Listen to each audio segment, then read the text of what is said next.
નમસ્કાર દોસ્તો, વિડીયોમાં ફરી એક વખત તમારું સ્વાગત કરું છું। છેલ્લા 4 મહિનાથી આપણે વિસાવદરની પેટા ચૂંટણી જે આવવાની હતી એ પેટા ચૂંટણીને લઈને સમગ્ર ગુજરાતની જનતાની નજર વિસાવદરની ઉપર હતી।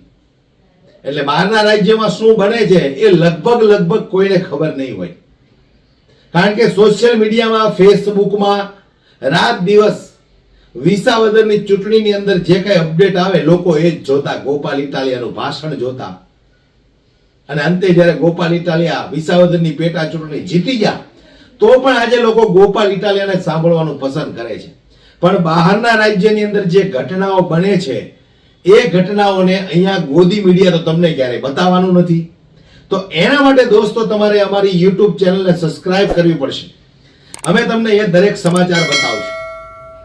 પણ આજે મારે જે વાત કરવી છે કે ભાઈ, જ્યારે ભારતીય જનતા પાર્ટીના નેતાઓના હાથમાં માયક આવે છે ત્યારે હિન્દુ રાષ્ટ્રની વાત કરે, હિન્દુ મુસ્લિમની વાત કરે, અખંડ ભારત બનાવવાની વાત કરે, આ હિન્દુની સરકાર છે, આવી વાતો કરી અને લોકોને ભરમાવતી આવી છે, અને ઘણા બધા લોકો એમની વાતોમાં પણ આવી ગયા છે।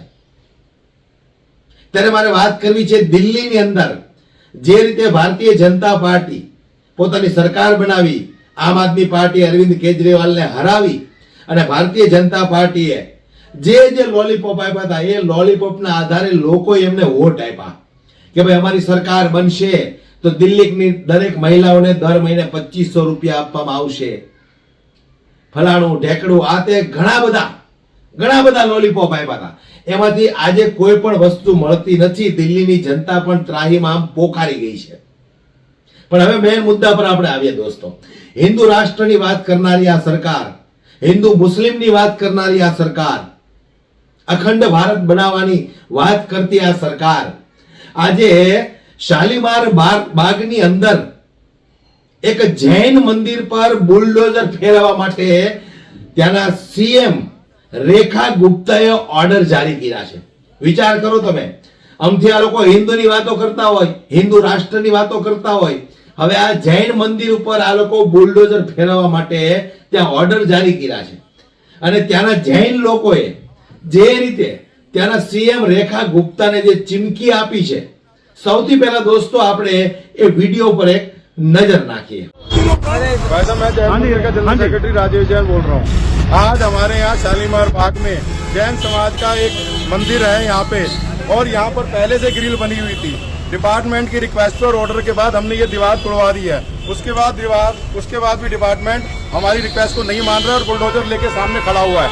हम हाथ जोड़ के रिक्वेस्ट कर रहे हैं कि हमारे को 4-5 दिन का समय दे दिया जाए और हम इसको अपने आप ही हटा देंगे, लेकिन उसके बाद भी प्रशासन हमारी कोई मदद नहीं कर रहा है। और अब हम यहाँ पर खड़े हैं, हमें चाहे अरेस्ट करो, चाहे हमें जान से मारने दो, हम ये बुलडोजर नहीं चलने देंगे यहाँ पे।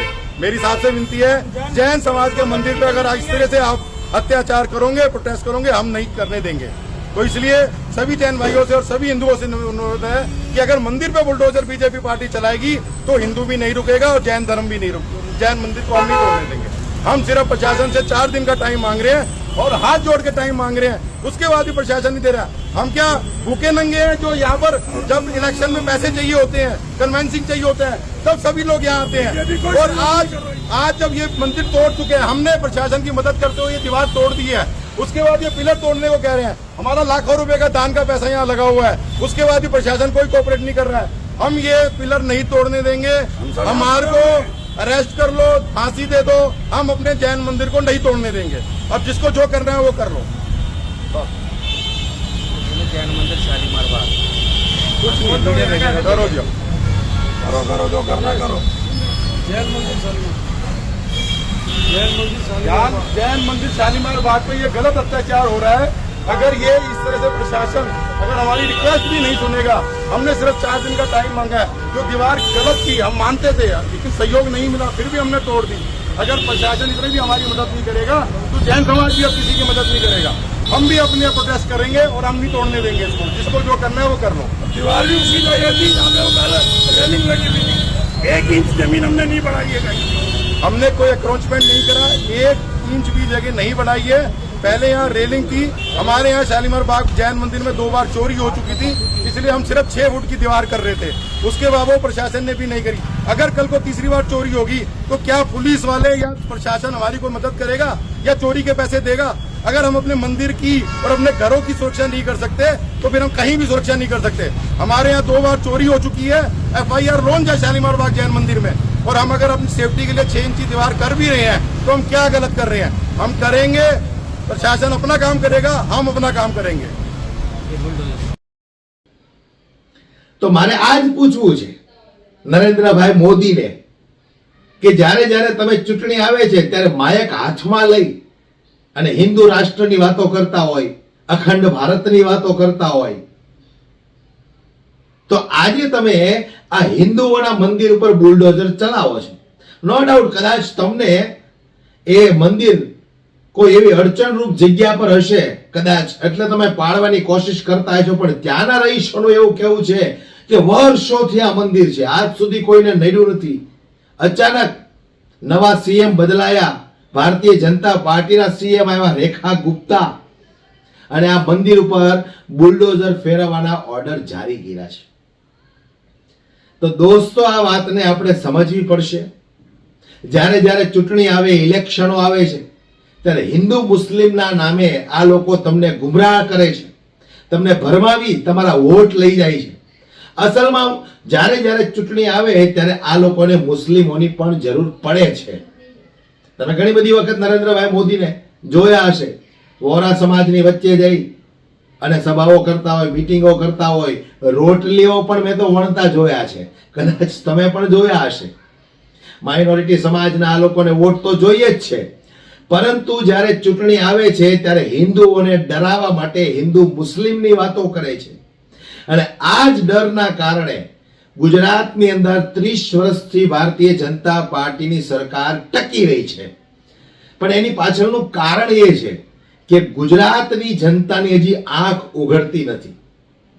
ગુજરાતની જનતાના મનમાં એક એવો ડર બેસી ગયો છે કે ભાઈ ભારતીય જનતા પાર્ટીની સરકાર છે, નરેન્દ્ર મોદીની સરકાર છે, એટલે અમે લોકો સેફ છીએ.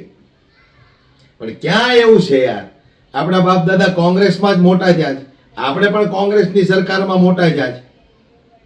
આ કેન્દ્રમાં તો 10 વર્ષથી નરેન્દ્રભાઈ મોદીની સરકાર છે.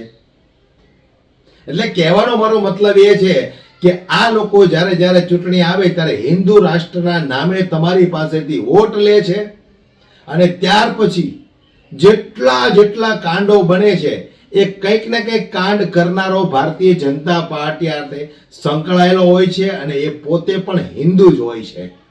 તો વિચાર આપણે આ કરવો પડશે દોસ્ત, કે મુસ્લિમના નામે આપણને ડરાવી આ લોકો વોટ લઈ જાય છે, પણ મોટા મોટા જે કાંડો થાય છે, ભ્રષ્ટાચારો થાય છે, એમાં કોણ હોય છે? ભારતીય જનતા પાર્ટીનો મળતિયો હોય છે. અને સ્વાભાવિક છે કે ભારતીય જનતા પાર્ટીનો મળતિયો હોય, એમની આરે સાઠગાંઠ ધરાવતો હોય, તો એ તો હિન્દુ જ હોવાનો.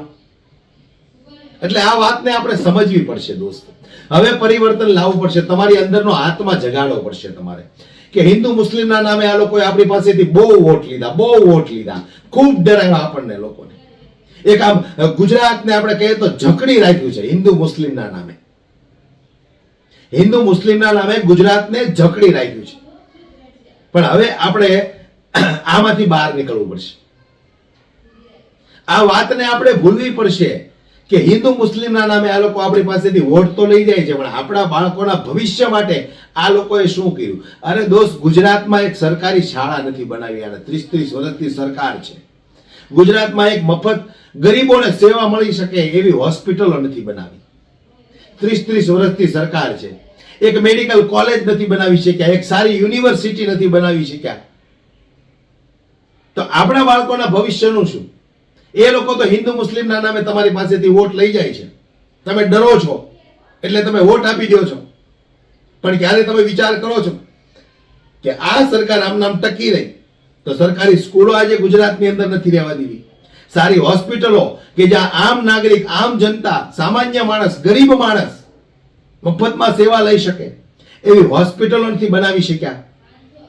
તો કયા આધારે તમે કમળનું બટન દબાવો છો? દોસ્તો, ક્યારેક વિચાર કરવો પડશે.